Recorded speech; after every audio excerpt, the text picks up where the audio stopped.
સુરત શહેરમાં પર્યાવરણ જાળવણીના ઉમદા હેતુ સાથે પાલનપુર ગામ સ્થિત કવિશ્રી ઉષસન પ્રાથમિક શાળામાં જિંદગી જીવદયા અભિયાન ટ્રસ્ટ દ્વારા વૃક્ષારોપણ અભિયાન હાથ ધરવામાં આવ્યું। સુરત શહેરમાં પર્યાવરણ જાળવણીના ઉમદા હેતુ સાથે એક પ્રેરણાદાયી કાર્યક્રમનું વિશેષ આકર્ષણ એ હતું કે માત્ર વૃક્ષો વાવીને સંતોષ ન માનતા શાળાના બાળકોને પોતાના ઘરે પણ વૃક્ષ વાવવાની અને તેની કાળજી લેવાની ખાસ સમજ આપવામાં આવી હતી।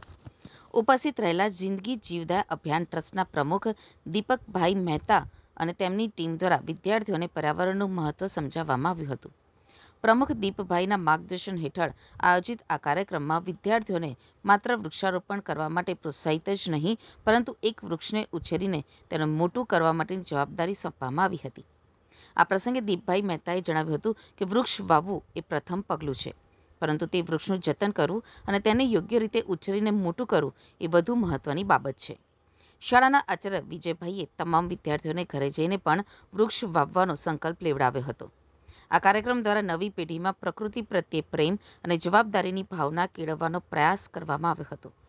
આવનારી પેઢી માટે શુદ્ધ હવા અને હરિયાળું વાતાવરણ પૂરું પાડવાના આ પ્રયાસને સ્થાનિક રહીશો દ્વારા પણ આવકારવામાં આવ્યો છે। વિજયભાઈ, આજે શાળામાં કઈ સંસ્થા દ્વારા શું કાર્યક્રમ રાખવામાં આવ્યો?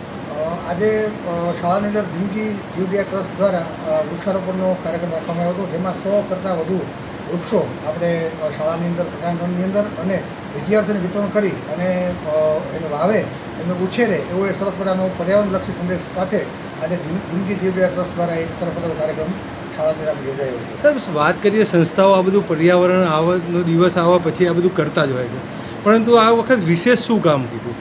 વિશેષ કામગીરીમાં આ વખતે એવું કરીએ છીએ કે છેલ્લા ઘણા વર્ષોથી આપણે વૃક્ષારોપણ કાર્યક્રમ કરીએ છીએ, પણ આજે અમે બાળકોને એક સંદેશ આપ્યો છે, વૃક્ષો વાવવાના નથી, એને ઉછેરવાનું છે। આજે જે બાળકને જે દીકરીને વૃક્ષ આપ્યું એ વૃક્ષને એ દીકરી પોતાનું નામ આપશે, પોતાના ઘરે એ વૃક્ષ ઉછેરશે, એને વાવતો ફોટો પાડી એને અમને મોકલશે અને સાથે સાથે દર 15 દિવસે શિક્ષક દ્વારા એનું રેગ્યુલરનું મૂલ્યાંકન થશે અને એનો પ્રોગ્રેસ રિપોર્ટ જાણી, જેમ આપણે કે બાળકને પ્રોગ્રેસ કાર્ડ આપીએ છીએ, વૃક્ષનો પ્રોગ્રેસ રિપોર્ટ અમે બાળક પાસે જાણશું અને એને વાલીને અને બાળકને એની સાથે સાંકળી અને પર્યાવરણનો એક સરસ મજાનો સંદેશ આજે આ જિંદગી જીવદયા ટ્રસ્ટની સાથે મળી અને શાળામાંથી એક આપવામાં આવ્યો છે। ચલો, સંસ્થાની વાત પૂરી કરીએ, જીવદયા જિંદગી જીવદયાની। બાળકો બી આમ જોવા જઈએ તો માટીથી અલિપ્ત થવા માંડ્યા, કારણ કે સિમેન્ટ કોન્ક્રીટ અને ડમ્બરના રોડમાં, તો આ કરવાથી એમના જીવનમાં શું ફરક લાગશે? આપણે ઘણી વખત એવું કે કોઈ સારી વ્યક્તિ માટે એક આપણે સરસ મજાની યુક્તિ વાપરતા હોઈએ છીએ કે આ વ્યક્તિ માટી સાથે જોડાયેલો છે। માટી સાથે જોડાયેલ વ્યક્તિ એટલે શું કે ડાઉન ટુ અર્થ છે।